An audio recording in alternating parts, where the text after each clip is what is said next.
Hello everyone. आज आम जाना प्रथम n संख्यक जुग्म गणन संख्यार समष्टि आम निर्णय करवा। अच्छा पिला माने आम जानते जुग्म संख्या गुड़िक किए प्रथम रू ना जुग्म संख्या गुड़िक पिला माने आम जानते 2 4 6 अप टू केते ना n संख्यक अप टू केते ना n संख्यक।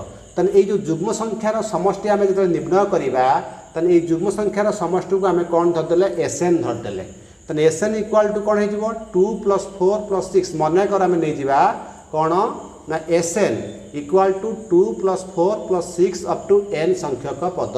n संख्यक कौन आम पद नवा आर समष्टि आम जो निर्णय करवा पिला माने आमे कौन करवा ये सर्ट रे आरंभ करवा। जदि मु 2 पिला माने कॉमन नहीं जाउची तने एठी केते हिजबो एठी 2 रे 2 हरले केते हबो 1 एठी केते हिजबो 2 एठी केते हिजबो 3 अप टू केते हबो सही ना n संख्यक कौन हबो ना n संख्यक पद हबो।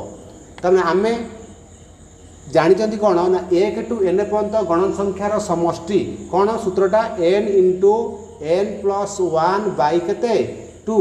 ओबियसली 2 2 कौन हो गला ना कैंसल हो गला आ रहा कौन ना n * n + 1। तो आम क्लीयर हो गले जे S n equal to 2 + 4 + 6 up to n रो समष्टि कौन है n * n + 1। तन वर्तमान आम कौन करवा आपको लेकिन गोटे क्वेश्चन बनवा पिला देख मुझे कहबी प्रथम रु 20 गणन संख्यार 20 प्रथम रु 20 जुग्म गणन संख्यार समष्टि केते देख प्रथम रु 20 जुग्म गणन संख्यार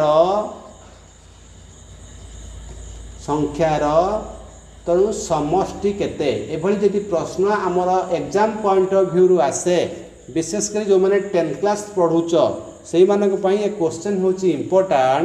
तेणु आर आंसर आम केमती चुटकी उड़े दबा केमती इजिली आम करवा। देख प्रथम रु 20 गणन संख्या माने पिला माने आम जानिले ना प्रथम रु एनटी जुग्म गणन संख्यार समष्टि फर्मूला होची n गुणन n + 1।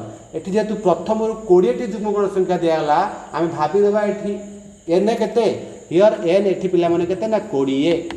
तनु n जदि 20 हैला आम कौन करवा तन समष्टि s 20 माने 20 जुग्म संख्यार समष्टि s 20 केते हबो ना 20 गुणन केते हबो ना तार n + 1 ता माने केते हिजबो 21 बाई केते हबो 2।